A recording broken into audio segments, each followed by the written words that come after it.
Turabasuhuje inshuti bavandimwe mukomeje gutega amatwi gahunda za televiziyo TVS, ni Ivan kuri mikoro kugira ngo mbagezeho amakuru akomeje kuvugwa kuri uyu munsi wa kane itariki ni 6 z'ukwa gatandatu nanone 2024, itariki ikomeye cyane turi buze kwibandaho ku ntambara yabaye mu Bufaransa mu gace ka Normandie. Gusa kandi mbere y'ibyo reka tubagezeho amwe makuru akomeje kuvugwa hagati mu gihugu cya Repubulika Iharanira Intwaro Rusange ya Kongo. Ubu ni ku wa kane itariki 6 mu gitondo cya kare, ingabo z'u Burundi zihegera hafi 1500 zirimo kubarizwa muri Kivu y'Amajyepfo. Ibi bikaba byaravuzwe kuva mu cyumweru gishize, ubwo ingabo z'u Burundi bavuga yuko ziri muri ako gace ka Kivu y'Amajyepfo. Ubu rero bikaba byagaragaye ko izi ngabo nyuma yo kujya muri Kivu y'Amajyepfo ubu zimaze kuzamukaho mu gihugu cy'imisozi miremire, aho twavuga nka za Minembwe. Bakaba bavuga yuko zimaze ndetse no kwiyinstade hafi aho y'ikibuga cy'indege cya Kiziba. Ibi rero hakaba hari amakuru dukomeje gushakisha kugira ngo tumenye impamvu n'igituma ingabo z'u Burundi hafi 1500 zishobora kuzamuka mu gace ka Minembwe kujya gushyiraho ibirindiro byazo. Ibi bikaba rero ari ibintu bigoye cyane nk'uko biri hafi aho ngaho mu gihe cyashize ingabo z'u Burundi zarashye ku ngabo zatwirwaneho mu minsi ishize ndetse bagatana mitwe bamwe mu ngabo z'u Burundi bakaza gufatwa. Ibi rero bikaba ari ibintu bikomeye cyane bisa n'agasotoro kuko ingabo z'u Burundi zirimo kwerekeza muri Kivu y'Amajyepfo.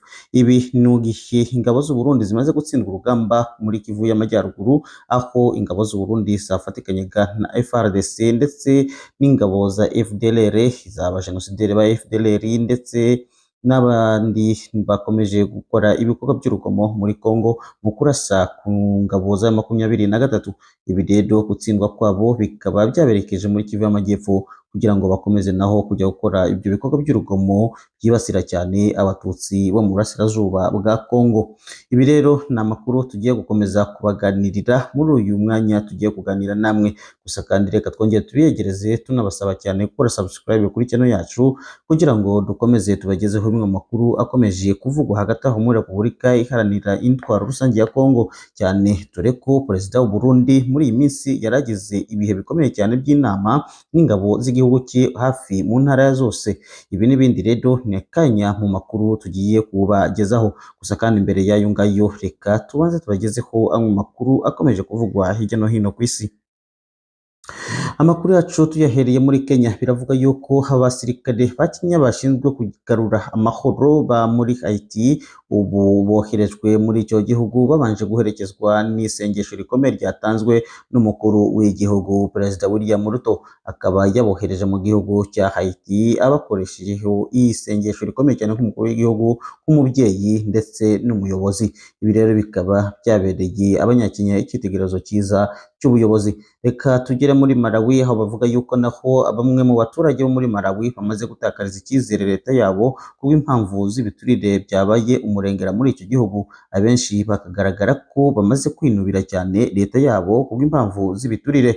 Nayo muri Burkina Faso biravuga yuko nanone iki gihugu kimaze kwakira 100% cyangwa se bimaze kwakira kidashidikanya ko yuko Uburusiya bushobora kugifasha mu bijyanye n'igisirikare ndetse n'intwaro zose cyaba gikeneye nko kwifashisha mu gihe cyo kurwana aha ariho hose. Bikavuga yuko rero iki gihugu cyahawe ubwo ruhushya n'igihugu cy'Uburusiya yuko gishobora kwifasha mu bijyanye n'igisirikare mu ntambara. Ibi rero kandi biravuga yuko nanone igihugu cy'Uburusiya cyatangaje yuko gishobora kugeza ibisasu ahantu hose hakomoka ingabo zishobora kuba ziri ku butaka bwa Ukraine, cyangwa se ahakomotse ibisasu bishobora kuba bikoreshwa n'ingabo za Ukraine mu kurasa ku Burusiya. Aho ngaho twavuga nka Leta Zunze Ubumwe za Amerika, Ubwongereza ndetse n'Ubufaransa. Ibyo rero ngo bikaba bishobora kugwaho ibitero n'igihugu cy'Uburusiya. Tukiri muri ayo reka tuvuge ku rugendo rwa Biden. Ubu kuri uyu wa gatatu Biden yakandagiye mu gihugu cy'Ubufaransa mu kwezi z'imyaka 80 ishize mu ntambara, bibuka intambara yabereye i Normandie mu gihugu cy'Ubufaransa. Iyi ni intambara yari ikomeye cyane, n'ubu bivuga yuko mu mateka y'intambara ntaho higeze haba ukurasana cyangwa se guterwa ku bitero bikomeye cyane nk'ibyabaye kuri uyu munsi w'itariki 6 uriwe mu kanya buriho bari bwizihize imyaka 80 irangiye iyo ntambara ya Normandie ibaye. Iyo ni intambara yahuje ibihugu byinshi cyane hirimwo na ndetse Amerika, zikavuga yuko hari intambara yaje kuvamo ibintu bikomeye cyane, ndetse bavuga yuko yaguyemo n'abasirikare benshi haba ku butaka, mu mazi, mu kirere ndetse n'ahandi hose. Bikavuga yuko rero ari intambara ikomeye cyane, bikatubuka yuko iyo ari yo ntambara yaje ndetse no kubikomeye imwe gusa, bikanatuma n'intambara ya kabiri y'isi igira ko irangira itsinzwe n'ibihugu byari bikomeye cyane ku isi birimo Uburusiya, Ubwongereza, Ubufaransa, Amerika ndetse na Bushinwa. Ibyo rero bikaba biriho byizihiza uyu umunsi ukomeye cyane. Gusa kandi mu Bwongereza hoho umwami Charles wa kabiri akaba yifatanije n'abakukuruke cyangwa se abahoze ku rugamba mu kwizihiza uyu munsi mukuru. Nabyo rero igihugu cy'Uburusiya kikaba cyo kitigeze kija muri ibyo birori byo kwizihiza uyu munsi mukuru wa Normandie. Rero ayo niyo akomeje kuvugwa hirya no hino ku isi. Gusa reka twongere kandi tugaruke mu gihugu cya Repubulika Iharanira Intwaro Rusange ya Kongo. Intare za Sarambwe biravuga yuko kuva ejo byibasiye ingabo za Sadeke ndetse n'ingabo z'Abarundi FDLR ndetse na Mayimayi, zikabambura ibifaru bigera kuri bitatu ndetse n'ibindi byinshi bigatwikwa. Aho ni mu nkengero z'umujyi wa Sake. Naho uyu munsi ho bikavuga yuko nanone mu turere twa Rubero ndetse n'ahandi henshi cyane bivuga yuko ingabo za M23 naho zongeye kuhagaba ibitero ndetse zikigarurira bimwe mu bice bigize teritware za Robero ndetse na teritware Sindi aho ngaho za Warikare. Kavuga yuko rero uduce nka Rusowa, Miliki, Bile na Usa bishobora kuba byaguye mu ngabo za M23. Hamwe n'ibyo rero niko guhunga kw'ingabo za Neva, ingabo z'Abarundi, Imbonerakure, FDLR n'ibindi byose bafatikanije za Ramaphosa, byose bakerekeza mu majyepfo, bityo bagakomeza rero kumanuka. Ibyo rero nibyo byaviriyemo ingabo z'u Burundi kuba zamaze gutsindwa muri Kivu y'Amajyaruguru, zigahitamo kwerekeza muri Kivu y'Amajyepfo. Ubu rero bikavuga yuko muri Kivu y'Amajyepfo hamaze kugaragara byibuza ingabo z'Abarundi. Ubu kuri uyu wa gatatu ushize biravuga yuko izishaga 1500 zamaze kwinjira ku butaka bwo muri Minembwe. Bikavuga yuko rero ibi hari ibintu bikomeye cyane, izo ngabo zirimo zishaka kujya cyane ku kibuga cy'indege cyaho ngaho mu Minembwe. Bavuga yuko rero ibi bishobora kuba ibintu bikomeye cyane mu gihe izi ngabo z'u Burundi zishobora kugira icyo na kimwe zikora zikabasha gusotora ku ngabo za twirwaneho zikorera muri utwo duce. Bavuga yuko nanone izi ngabo nubwo zagiye mu gace ka Minembwe ziri kuri radare, uko byaba biri kose ntaho zishobora gucikira mu gihe zoramuka zikoze ikosa na rimwe gusa zigasohora urusasu mu mbunda zabo. Reka tubabwire yuko hari ibintu bikomeye cyane mu Burundi. Inama zitasibaga kuba hagati aho y'umukuru w'igihugu ndetse n'igisirikare. Ubu inama ya nyuma ikaba yari yabereye mu ntara ya Ngozi, n'iyindi ikabera i Muyinga. Bivuga yuko uyu mukuru w'igihugu cy'u Burundi yarimo abwiriza abasirikare biwe gukora cyane no kurinda iyi gihugu. Bityo rero hakaba havuyemo umugambi ukomeye cyane utari mwiza. Bivuga yuko ari umugambi wo guhonya ubwoko bw'Abatutsi mu gihe ndetse iyi migambi yatangiye mu 2015 ubwo igisirikare cy'u Burundi hafi kwicamo kabiri, ubwo Abatutsi bicwaga bunyamaswa hagati y'ukwezi kwa 11 n'ukwezi kwa 5.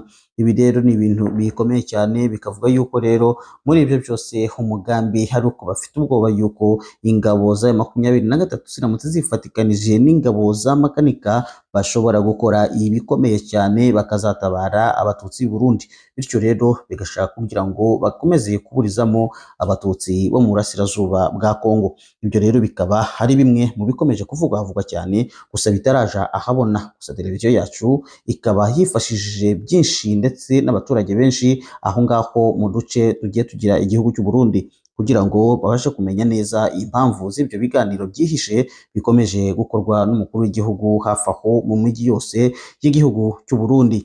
ibyo rero bukaba hari umugambi wo gushaka gukuraho ubwoko bw'abatutsi mu karere k'uburasirazuba bwa Kongo kugira ngo batazagira icyo bashobora gufasha abatutsi bo mu gihugu cy'u Burundi. Ibyo rero akaba ariko ari umugambi uhari kugira ngo babashe gukuraho ingabo z'abatutsi zikorera mu duce tw'amajyepfo ndetse n'amajyaruguru ya Kivu zombi. Ibyo rero muri uwo mugambi niko kohereza izi ngabo, ariko nanone nubwo yazohereje zikaba ziri kuri radari mu buryo zikoze ikosa ritoya gusa zishobora kubonera ayo imbwa yaboneye ku mugezi. Ibyo rero niko bimeze, ingabo z'u Burundi rero zikaba zambutse zikaba ziri muri Kongo, ariko kandi zikaba ziri hagati aho ngaho inyuma n'imbere zishobora gukora ikosa na rimwe ibintu bikaza kuba bikuri bo.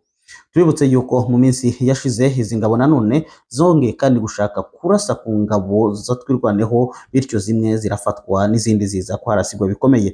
Ibyo rero bikavuga yuko intare za Sarambwe n'intare za Minembwe byose bivuka hamwe kandi bigakora kimwe. Niba barakubiswe muri majyaruguru no mu majyepfo barakubitwa mu kanya gatoya. Ibyo ni amakuru kandi ni amakuru y'impamo yuko ibyo bishobora kubageraho. Ibyo rero niko bimeze ubu, tukaba tubafitiye ingabo z'abarundi zirimo aho ngaho muri Kivu y'Amajyaruguru zafashwe n'ubu leta ikaba itakemera ko ari izabo. Ubu bikaba byitezwe yuko mu gihe bogira icyo bakora nanone mu majyepfo naho bashobora gufatwa na generali, nabo bakaba bihakanwa n'ingabo z'u Burundi. Ibyo rero niko bimeze kandi tukaba rero dukomeje gukurikirana aya makuru ndetse no gukuma kureba neza izi ngabo z'u Burundi icyo zigiye gukora aho ngaho. Gusa kandi impamvu n'imwe niyo tuvuye kubabwira no kugira ngo babashe guhonya ibwoko batutsi haba mu burasirazuba bwa Kongo, burya i Burundi abatutsi bo badasa n'abafite ijambo. Ibyo rero akaba ariko bihagaze, ariko kandi nta bwoba ingabo za M23 ndetse n'ingabo za makanika aho ngaho twirwaneho zikaba zihagaze neza mu birindiro byazo. Ngako rero ayo niyo makuru akomeje kuvugwa aho ngaho mu gihugu cy'u Burundi ndetse no mu majyepfo y'igihugu cya Kongo. Abaturage bo mu bice bya Minembwe rero bakaba bavuga yuko ibyo bintu bisa n'ibiteye ubwoba, ariko kandi mu gihe bakiri kumwe n'ingabo zatwirwaneho bakavuga yuko ibyo ngibyo ndaco bishobora kubatwara. Bamwe mu baturage twavuganye aho ngaho muri Minembwe bakavuga yuko byo koko izo ngabo zabonetse kandi ku mugaragaro zimaze gushira ibirindiro byazo aho ngaho hafi ikibuga cy'indege. Bikavuga yuko rero byaba ari ibintu bikomeye mu gihe bazashira ibirindiro aho ngaho indege ikaramuka izanye ingabo nyinshi byazaba kuba ikibazo. Ariko kandi bakavuga bati icyaba cyose ingabo zacu aha ngaha zirabireberera kandi icyaba cyose zaba zirimo kukireba. Ibyo rero bikaba ariko byifashe ubu muri iki gitondo muri Minembwe, bikaba ariko bimeze, ingabo z'u Burundi zikaba zamaze gukandagirayo. Gusa kandi amakuru dufite nuko ihumure riracyahari kandi ubwoko bwacu buracyakomeje ndetse n'Imana yabo kubarindira aho ngaho mu gice cya Minembwe. Rero murakoze kudukurikira naho ubutaha, reka kandi tubibutse yuko mugomba kudukorera subscribe kugira ngo dukomeze kubana aya makuru, dukomeze kuyakurikirana uko bukeye n'uko bwije. Mu kanya turaza kongera kandi kwifashisha abavandimwe batuye mu gice cya Minembwe kugira ngo tumenye neza uko ibi bintu byifashe. Murakoze cyane kudukurikira, cyari Ivan kugira ngo nkomeze mbagezeho bimwe mu bikomeje kuvugwa aho hagati iwacu mu gihugu. Ubwo naho utamukomeze mugire ijoro ryiza, abandi igitondo cyiza kandi murara harya.